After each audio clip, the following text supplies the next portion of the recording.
Hold on. All right, I'm on. Okay, welcome everybody to Gateway's live or semi-live open office hours.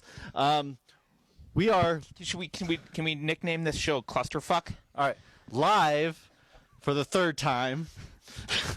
So we're in Tahoe. This isn't actually live. We're gonna rebroadcast it tomorrow. But we're at an offsite with the cohort, and there was like a loose power cord. So literally, we've done this show twice before now, and it didn't save to disk because like the power died. Swear to God, this better be the last time. So we're worried actually that we won't be very fresh because we've talked about this already. So we have the whole cohort, which we can't really move the camera to pan around, but you guys can yell.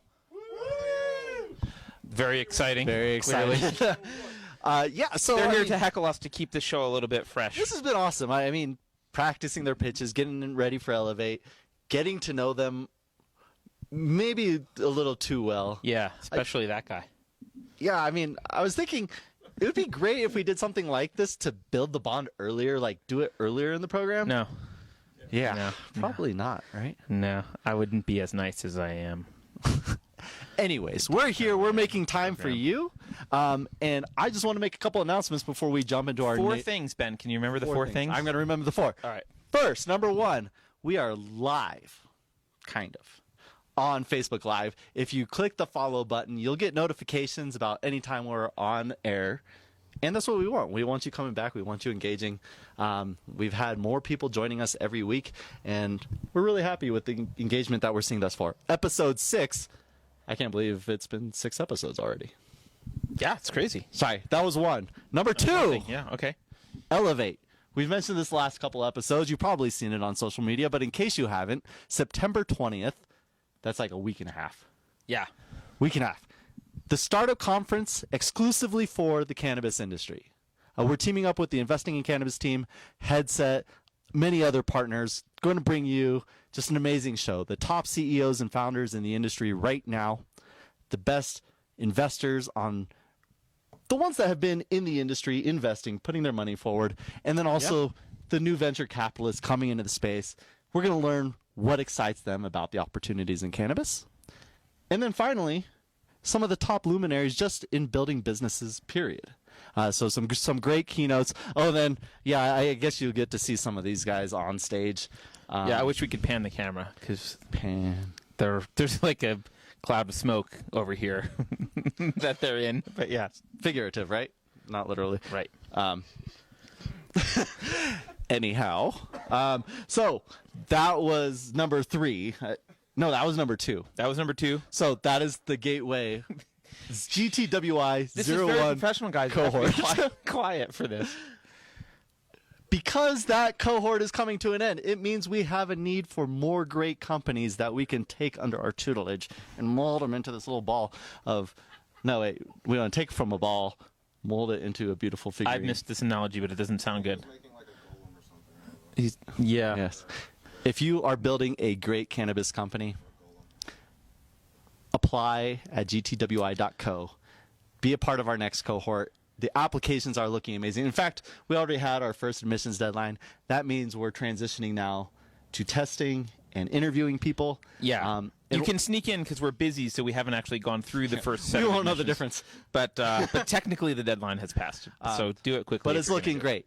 If you want to be with some of the top budding entrepreneurs, like this program is the place to be. You can just ask these guys, or maybe not anytime soon. All right. Anyhow, the next thing, South by Southwest, next spring, Austin, typically reserved, well, originally for music, now startups, but we're seeing a surge. Yeah. A surge? It's not a resurgence, it's a surgence. I don't know what you're going to say. So I don't think insurgence is right. Thank you, McKinley. Cannabis talks. If you go to sxsw.gtwi.co, you can vote for our panel and then also search for cannabis in general, and you'll see that there's 10 other panels that are being offered for South by Southwest. It's pretty look, awesome. we want to talk about cannabis at South by Southwest. It's not really happened a lot, so go do that. It's a pain in the ass to vote. I apologize. It's not our method. It's South by Southwest. So go sign up and do that. But literally, you have to do it like today because I think voting is done this week. That's right. So go do that. That was okay. 4. Can we talk about stuff? Nailed now? it. Okay. Only took 3 takes. All right. So we're going to talk about a couple things. But why are there edibles here? Powered by Kamala. Those are the. These are really deadly edibles, but they're delicious. They're very good. Yeah. I don't know why. It's a nice prop. The product of. It looks really pretty. It is pretty. It's delicious. That's why we're very proud yeah, of them. yeah. Sorry. All right, let's Getting actually, super serious. Let's get this show over Okay. because the sun's going to go down and we can't do another take after this. So let's. It's a pretty good camera. It should be able to capture us. All right. Anyhow, why are we up here in Tahoe besides bonding and spending time with these guys? It's because we're honing in on demo day, their first public debut. Like, we're talking about pitching. I mean, it's what everyone expects from a startup. It's like, what's your pitch, right? And when you're talking about the pitch, there's a lot of things you can talk about. We've spent a lot of time coaching people on their pitches. Long before Gateway. Gateway, right? Let's talk about what makes a great pitch. You can talk about many things when it comes to pitching. This could be multiple episodes.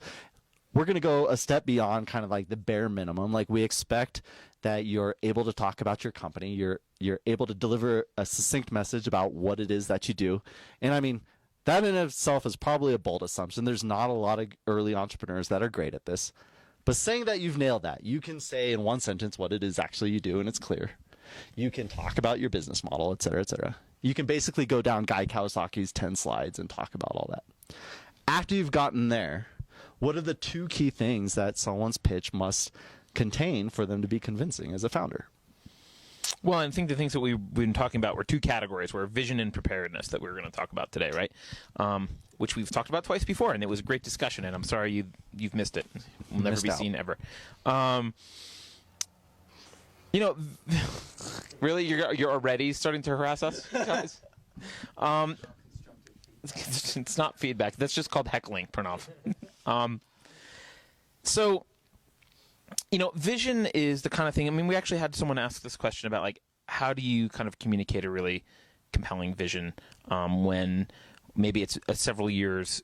It's like a huge roadmap and it's very complicated, and because we do talk about vision being important, and investors are trying to figure out whether or not you're the right founder to run this business, and part of that is to show that you have a very compelling vision for how the world will be at some point in the future in your particular area, in your industry, and that vision, that vision is important, but laying out the roadmap for that entire vision isn't part of what needs to happen in the pitch.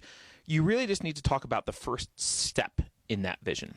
So you need to lay out the vision and talk about the first step. So the analogy that I've used twice before, so now it's ingrained in me, and I don't want to keep using it, but I have to. Is I was using the analogy of war. So you have this vision for like what post-war is going to look like, or what how you're going to win this war, right? So you need to convince people that you're the guy that can win the war, right, or do the big thing. But then you need to talk about how you're going to do that first battle, that first beachhead. How are you going to establish that beachhead? And there's where you get into your specifics. So you talk about, this is exactly how I'm going to execute on this first thing that is a stepping stone towards my vision. And that's when you talk about your unit economics and what that business looks like, and that business itself can be compelling, but maybe it's just a piece of a larger vision. So you don't have to lay out the whole thing. You just have to show that there's a big compelling thing there, and show that you know what that first step is like, and that you know all the levers to pull to execute on that step. Yeah. Does that make sense? And just to be clear, I mean, the big vision that you're going to be painting better not be the $100 billion cannabis industry in 2029. Like we've heard that vision so many times now that it's getting old. Like, you need to take it a step further and really understand what it is that's unique about your vision. What is the future that you see that no one else sees, and what are the key facets of that? Like, what's your unique insight that's going to allow that vision to come to fruition?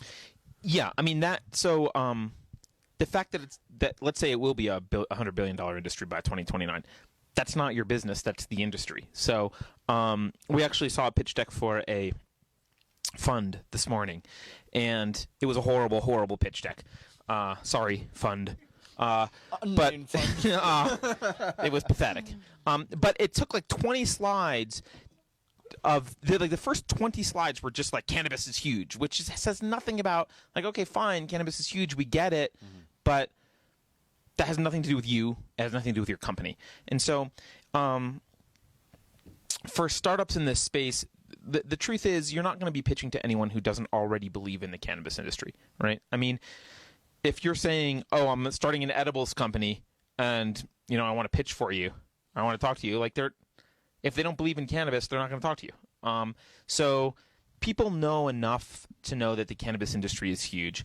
So when you talk about your market in your pitch, you need to talk about your total addressable market, which is the area that you're capturing.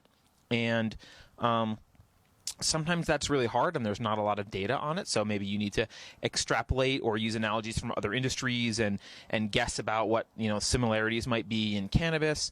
But you need to be able to really talk about the unit economics of your business and what value your business could capture.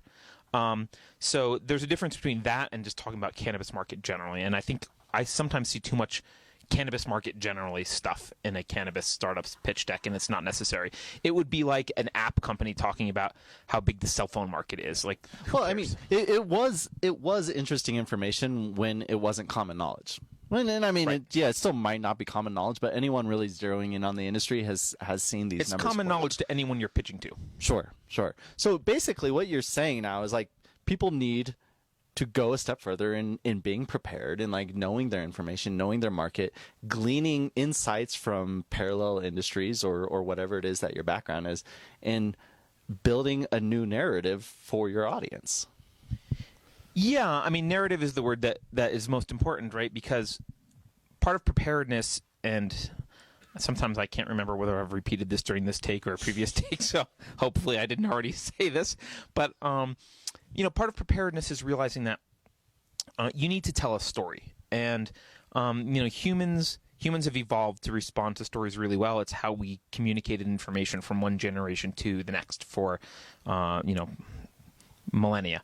And so the humans are, they respond to stories really well. So what you need to do is you need to the information that you need to communicate is dictated by who you're talking to. That's going to be dictated by the fact that you're talking to an angel investor or a venture capitalist or whatever. So, and that information is basically, again, Guy Kawasaki's 10 slides. Like, that's the information that you need to communicate.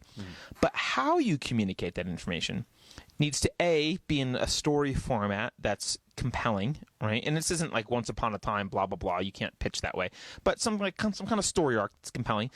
And how you communicate needs to be a function of your unique personality and who you are. Sure.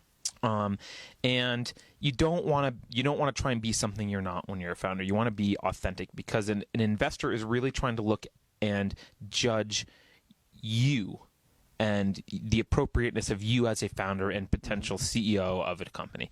And so you need to have that connection, which means you need to have that authenticity.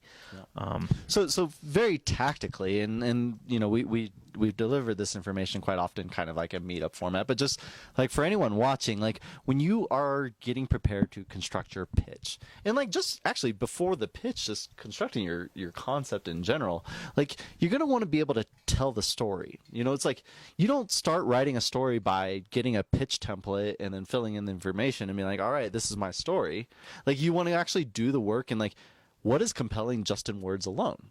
And then how do I translate these words into a pitch deck? And so that's typically what we encourage people to do.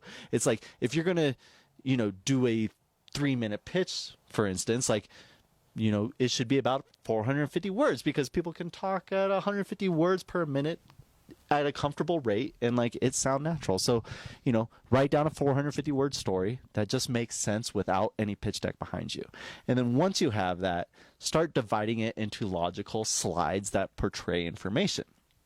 And where I was getting to with this and how it relates to what you're saying and being prepared and having all the metrics at the ready is that each slide that you show should convey like one key element of information there might be like sub notes and all this stuff that like that support it, but one key takeaway. And so when it comes to metrics, you don't want one slide giving away like 5 equally important metrics. Like no one's going to remember 5.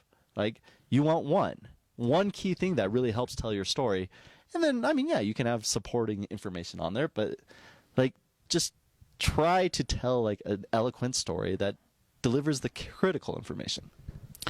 Yeah, I mean, I think, right, that this is the thing. You talked about this. You want to write down your story, develop your story. That should be compelling without the slide deck.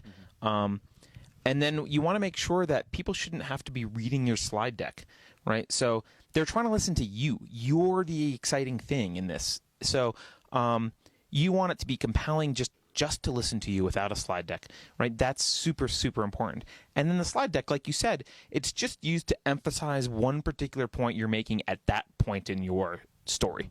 And that's it. And then if you've been well prepared and you have all this excess information that you didn't get to include in Which your you first should. approach, You should have excess information. you should, because you're saving it for the Q&A. Like you want, that's when like you really get to impress the socks off of investors or whoever it is that that's your audience. Like they're going to ask questions that you hopefully purposely inspired them to ask. Yep. And then when they ask you, that's when you knock their socks off and deliver information that they didn't think you had. Yeah, I mean, the pitch is the trailer. It's not the movie.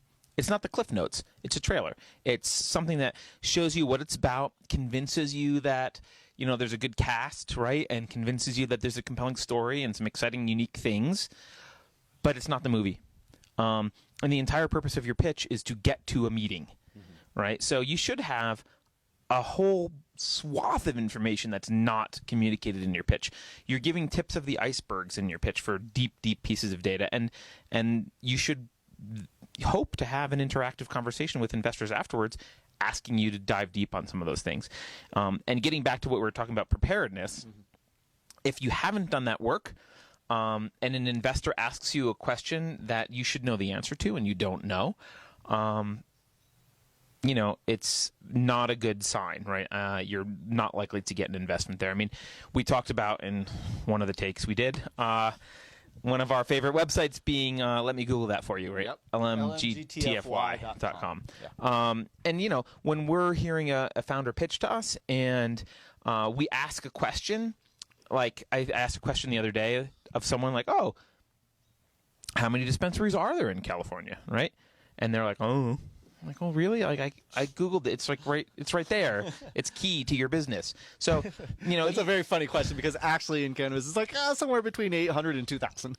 Right. I mean, so, but not knowing information is really the death knell. And, you and I have talked about this, like when we do pitch practice things with people, even outside the cannabis industry, there's a slide I have with pseudocode that basically says if the investor has more knowledge than you, then you die. Yeah. Right. And that's very true. So you need to do all of that legwork and be super prepared, but that's for Q&A. That's for a deeper dive. That's in your appendix. Your pitch is your trailer and a super compelling story. So, okay. So with preparedness and I'm going to do a transition here, but what we've talked about thus far is just like 3 like critical points of developing a pitch, right? So like A, like doing the groundwork and how to tactically approach it, but B, how to show your preparedness and then deliver that grand vision. And I think we covered it pretty well. I mean, we could talk endlessly about that kind of stuff, but what a lot of that kind of like starts getting at and where the preparedness is important, especially in the cannabis industry, is kind of like the unforeseen or the uncertainty about legalization and that kind of stuff. And so, we've been getting a lot of questions lately. One of them coming from Deval Shaw, who's one of our devout watchers or followers. Thank you, Deval.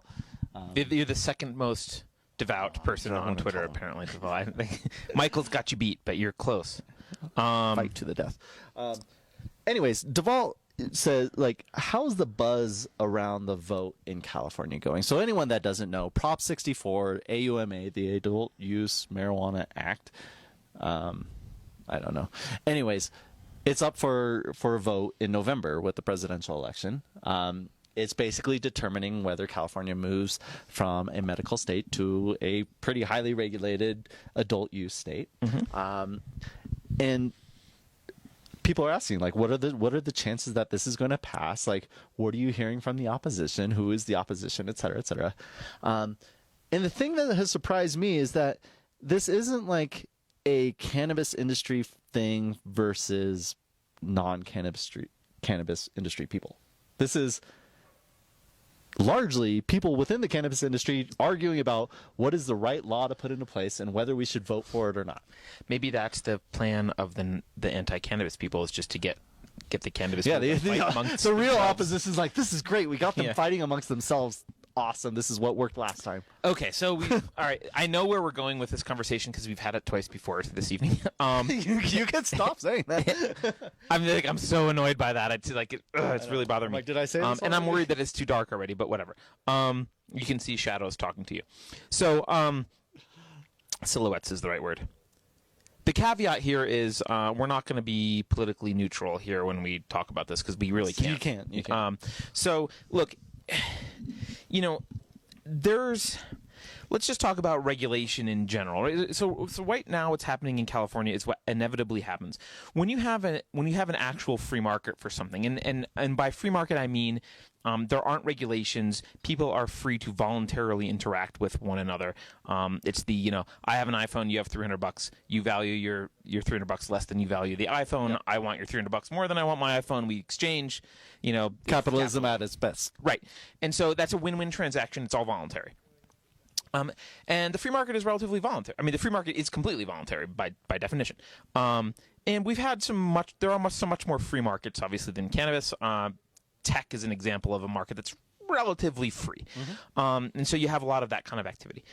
But what happens when you introduce regulation is that regulation is kind of, by definition, the enforcement of rules at gunpoint. That's what it is. Otherwise, it wouldn't be a law. It would be a suggestion.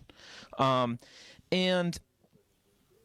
when you introduce the power of the state and force, you end up with people squabbling over who gets to point the gun at whom, right? So you get people arguing over like, well, I want the rule to be written this way so he can't do this thing, which is bad for my business doing that thing. Or, I want to own this domain, so it should be illegal if you're not already someone like me, and blah, blah, blah. Like, you have people basically, it's odd because these people are also like chiding big business and saying like, oh, big business is coming in, they're greedy and horrible, they'll ruin the industry. But at the same time, there are people that are like super greedy, trying to point the gun at other people to get the industry to work the way they want it to. Well, and it's just kind of ironic because they've historically have had an adversarial relationship with the law. Right. And now they're trying to use that same law. Yeah. Oh, you're not going to point the guns at me anymore? Great. Point them at him. Because the regulation should be that he can't have this and that plus that, because that's bad. But what I'm doing is perfect. Okay, well, into that political incorrectness, I think we can draw it back a little bit and just, we kind of view it as a kind of a futurist standpoint, right? It's like, we're not political experts. We should say this. We don't know exactly what's going to happen. Right. Blah, Yeah. blah, I blah, mean, no law is perfect. I can say that with confidence. And I can say that voting yes in November is a step forward in the right direction. And that battle doesn't and that's how end we there. look at it. Yeah, Right? it's not the final law that by any means that's going to be in place. And at least it's a step in the right direction. And that, through advocacy, continued advocacy at the state level, like the laws will continue to change. Right. And for me, it's more free than what we got now. So it's a step in the right direction. Right. Do I want it to be more free than that? Absolutely. Do I have problems with the proposition? Absolutely.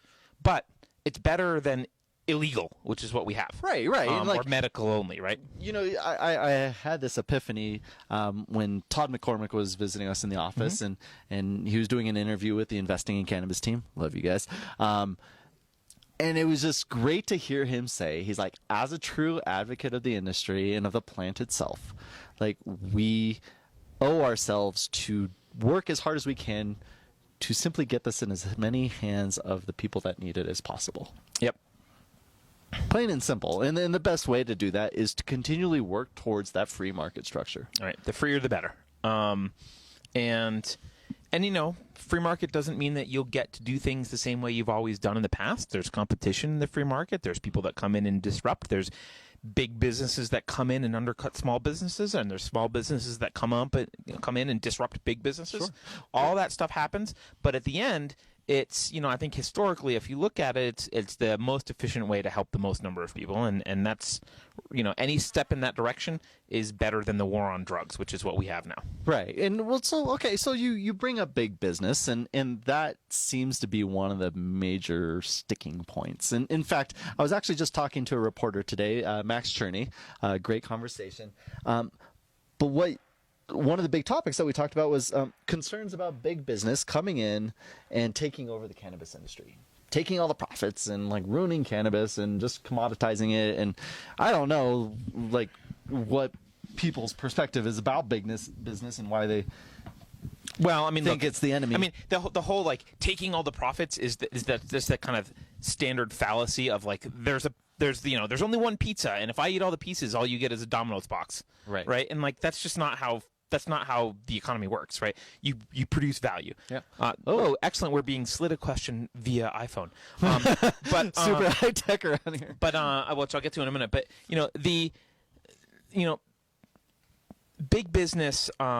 Big business is actually needed for this industry. I mean, the people who are complaining about big business coming in actually need it for a whole bunch of things. Oh wait, you want me to read this first? Because we're getting interrupted. Here we go. People aren't scared of business. It's about reparations. They're scared capital isn't available to them. I'm not even sure what that means. You don't get reparations. If you want reparations, ask the DEA. Sure. But it's, these other people coming in building businesses, taxing them to do reparations doesn't make any sense because they're not the villains, right? And frankly, if you're building a startup, you need big business to come in. You need them to increase supply chain efficiency. You need commoditization to start happening in a bunch of areas. You need an exit. You're going to get investors. You need an exit. You need big business coming in. So big business isn't actually a problem. Reparations is a whole separate issue. It's kind of, it's a kind of complex issue to talk about because, let's let him actually have the mic so you can hear what he's saying. So I think this is actually like a good opportunity for Gateway to highlight that they're about taking cannabis businesses that have been in the industry and giving them capital to expand. And that's how. Sure. Yeah. Okay. Can I say your name? Yeah, sure. That was Patrick. So we would swing the camera over there, but it will lose power probably after we film. We're not free filming. Yes. So that's the thing. If you're in the industry now and you're worried about big business coming in, look, you have an advantage over big business right now. Big business is slow and they're conservative by definition. So they can't be here yet. They're wanting to be in this industry, but they can't be. But you can be. So you actually, if you're in the industry now, what you should be doing is, you don't have to go to Gateway, but what you should be doing is like figuring out, okay, how are you going to leverage the fact that you're small and agile enough to be in this industry and grow before big business gets here? And then when they come, you'll be the kingpin. Maybe you'll have leverage. Maybe you'll be a great acquisition target. Maybe you'll be able to partner with them and expand even more and leverage their resources, whatever that is. But, if you're in the industry now, you actually have a big advantage over big business that, instead of lamenting the day that big business comes, prep for it and be ready for it because it could be working to your advantage. Well, and if you're out there and you're going to these conferences and these meetups where like people are talking about this, like there's a lot of people that are strong advocates for the space, but like pointing out the fact that people need to be worrying about their brand and their positioning and kind of going through those typical business steps that every other industry goes through. And I think that's what the most important point is, that like we have this vision of the cannabis industry going mainstream, becoming a mainstream market, and baked into that is this necessity to compete, for there to be big business, small business, lifestyle business, whatever you want to call it. Right. But it's like it's going to be a dynamic industry that all these players are going to have a role, and you, no matter where you sit on that spectrum, like need to decide where you fit and how that's a competitive advantage and how you're going to execute on it. Yeah, I mean, maybe this isn't the perfect analogy, but like Budweiser exists and craft beer exists, right? And wait, are you telling us that there's a problem with filming, Chris, or no? You're good? Okay. Are you leaving? Sorry. So Budweiser exists and craft beer exists. And it's actually good for craft beer that Budweiser exists, because a whole bunch of components that they need to purchase and a whole bunch of things need to get done are cheaper, and they're commoditized because of companies like Budweiser. So I don't think one doesn't preclude the other, and that's something that you have to understand. This is, markets aren't something that you take a piece of it's not like taking a piece of a pie. They can be expanded, and so you really need to think about this, come at this from an abundance mindset, not from a scarcity mindset, and really think like, okay, great, how can I help grow this industry even more? And if big business is coming in, like, how can I leverage that to grow the industry even more? Sure. I remember specifically I was giving a talk about fundraising up into the heart of the Emerald Triangle, and it was kind of half like, okay, this is a good strategy, but more kind of just an education of the different types of funding that exist out there. And I mentioned to the audience about the potential for like bioengineering to truly influence the production of like individual cannabinoids and all this kind of stuff. Oh yeah, and people got very up in arms about it, and I was just like, I'm not advocating for it, but this is happening. and frankly, it's happening because there's a large demand for like these cannabinoids, right? Sure. And they can be done naturally, right? Yeah. Yeah, I don't want to get into a GMO discussion because, frankly, I think GMOs are just fine. So we can cover that in another talk. Yeah. I mean, we probably shouldn't, but anyhow, there's some cool science coming in the space. It's going to absolutely rapidly increase the production, the amount of products that are created, the types of products created. The important thing is that at build out, that this industry is kind of turning into that mainstream type of industry. And what you expect to see there are these different tiers of business, people creating craft products, people creating mainstream mass produced products, and everything's going to coexist beautifully. That's my vision, at least. Yeah, and look, you can't hang on to your little piece of the business like Gollum with his ring, right? I mean, the world changes, things move. Leverage your expertise and knowledge that you have now, so that you're a part of the industry moving forward.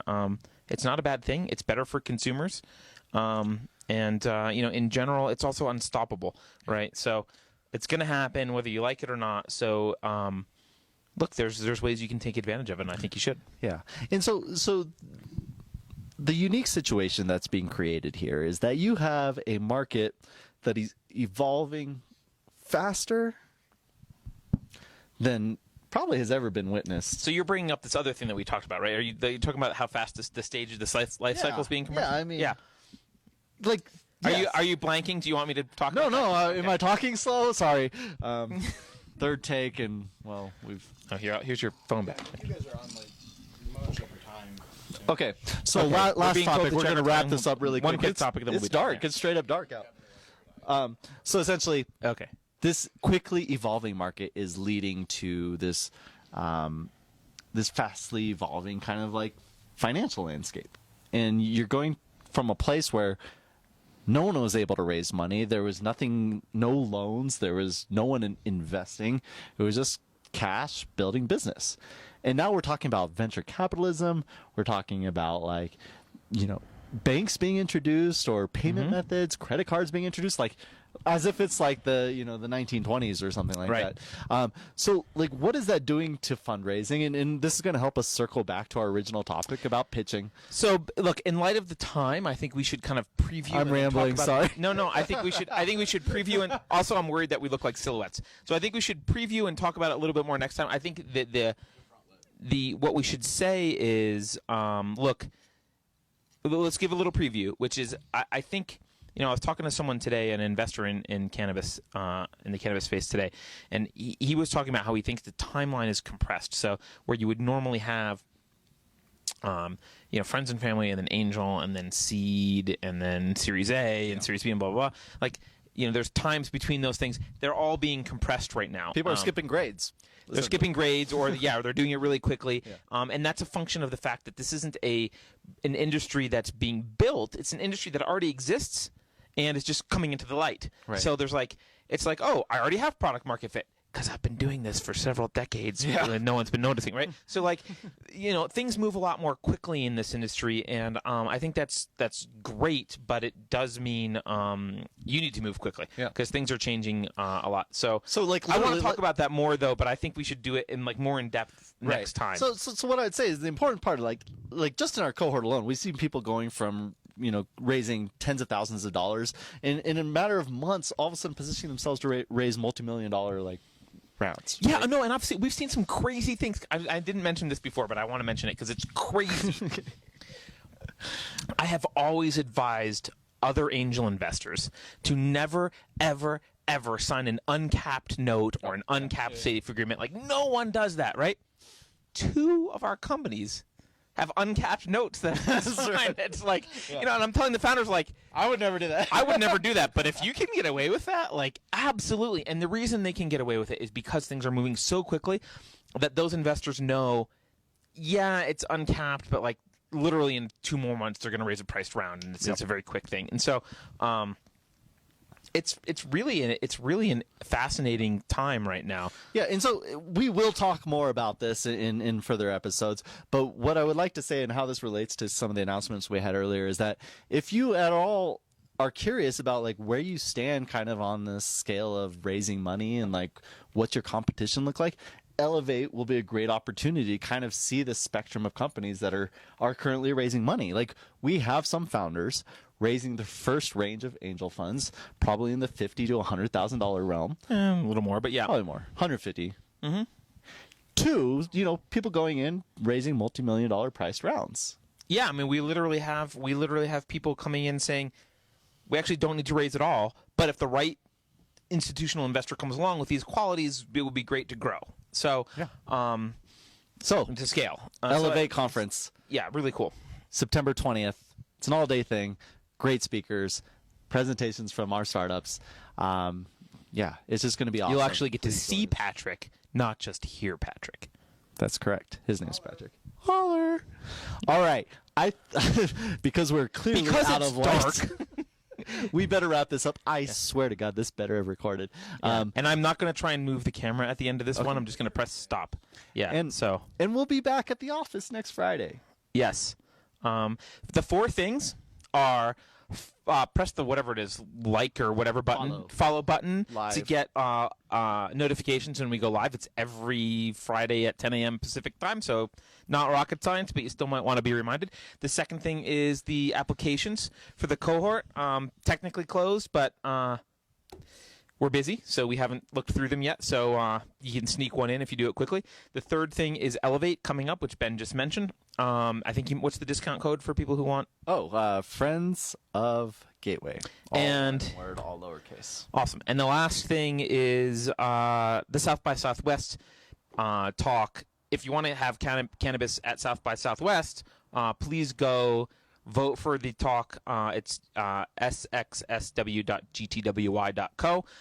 Yes, you have to sign up and do all the crappy shit, but please go do that. Would really appreciate it. I don't know what else to say. Tahoe's great. It's dark now. We would show you the house, but yes, we can't move the camera. We can't move the camera. So bye, everyone, and I'm going to awkwardly get up and go press the stop button. And while he does that, I'll take this time to say thank you to Kamala, who makes these great, delicious cake bites. Oh, and that chaser to that. No, I can't do this all on camera. Okay. Bye, Ben. All right.